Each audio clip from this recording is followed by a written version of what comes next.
एकाला म्हणतात अल्टरनेटिव्ह आणि दुसऱ्याला म्हणतात अल्टरनेटिव्ह. इंग्रजीमध्ये ट्रान्सफर वेव्हज आणि लॉन्जिट्युडिनल वेव्हज काय म्हणतो आपण. हे बघा आता या ठिकाणी ध्वनी तरंग कसं काम करतं इथं मी दाखवू शकतो. मला दिसलं तुम्हाला हे कशा पद्धतीनं वेव्हज तयार होतात हे लक्षात ठेवा. याला कॉम्पॅक्शन आणि रिअरफॅक्शन म्हणतात. काय म्हणतात याला. हा इंग्रजीमध्ये याला मराठीत संपीडन आणि विरलन 9वीच्या पुस्तकात आहे ते. हा आता दुसरं हे काय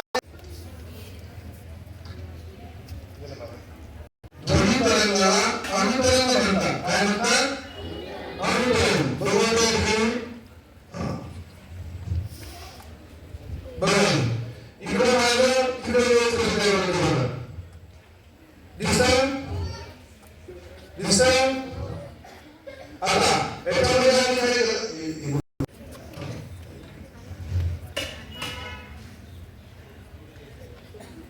तुम्हाला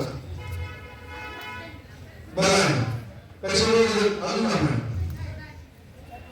अरे हा वेळच कशा जातात आपल्या ज्या ध्वनी तरंग हे कसे एकमेकांपासून दूर जातात आणि कसे पुन्हा वेव्हज दोन प्रकार